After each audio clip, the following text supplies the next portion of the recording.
I'm here in Coeur d'Alene, where an ambush took place on Sunday, leaving 2 firefighters dead and 1 injured.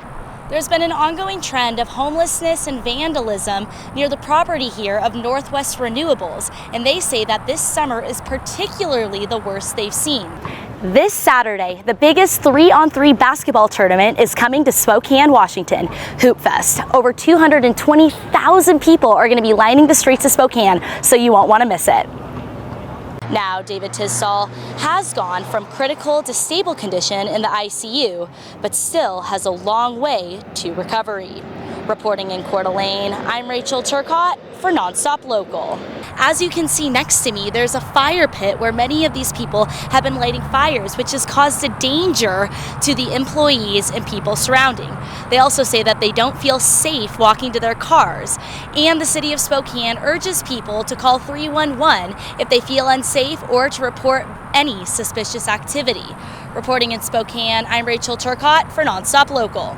Rowley was then found dead at the mountain just a couple of hours later, and investigators are trying to figure out if he was shot or if he shot himself, as well as what his motive was. In Washington state, 2 out of every 5 jobs are tied to trade and trade-related industries. This is Rachel Turcotte reporting from the studio. Thank you for tuning in today.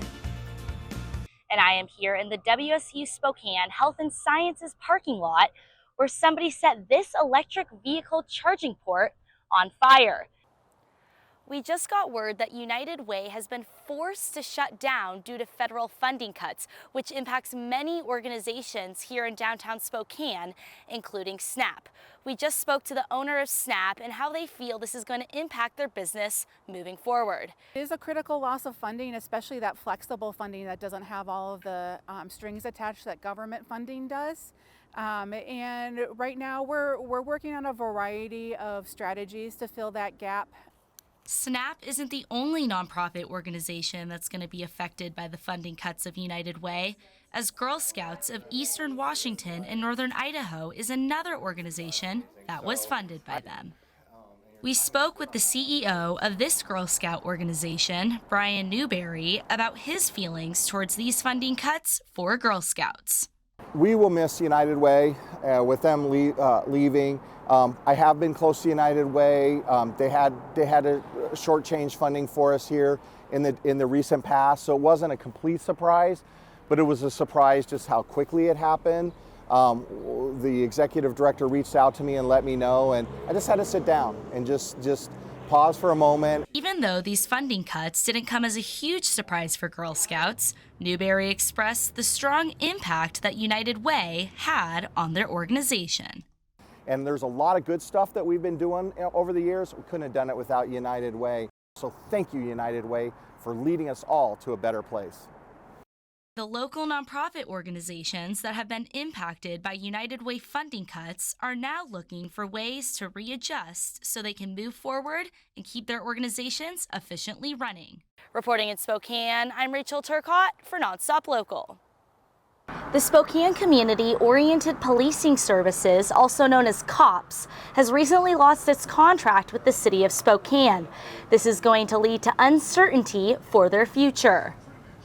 This Spokane nonprofit dedicated to crime prevention has relied on city funding for over 30 years, but won't receive the city's budget after they could not agree on a contract.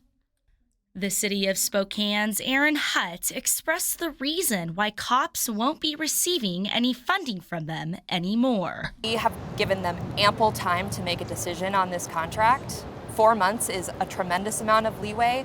We have made revisions per their requests. At this point, they have decided not to sign the contract. They've opted not to do that, and I don't know their decision making for why, but we have given them much more leeway to get that signed than we traditionally do with other contractors.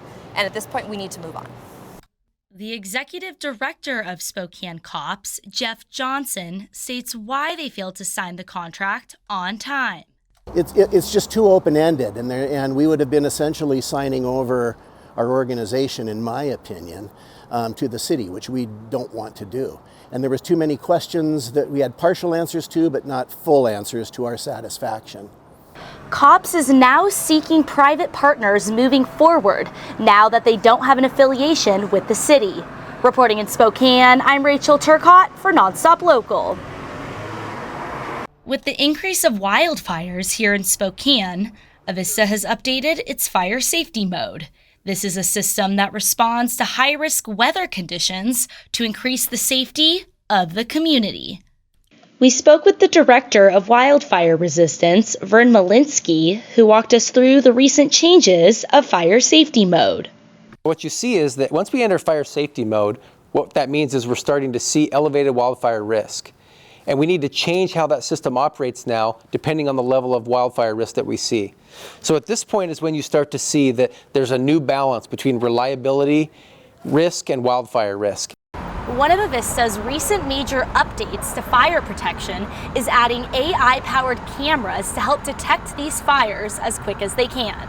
So we have 15 cameras today located across our entire service territory.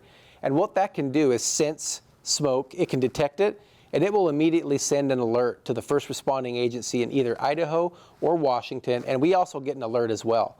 Some of the other recent updates to fire safety mode include swapping out old wooden poles with steel poles, as steel poles hold more resiliency from the infrastructure impacts of wildfires. And within these areas, the goal is just to continue to support a community-wide holistic wildfire program with doing our part to make sure that we can mitigate the potential for any ignition opportunities on our infrastructure, as well as supporting the critical response of our communities and first responders in the case there is an ignition near or around our infrastructure.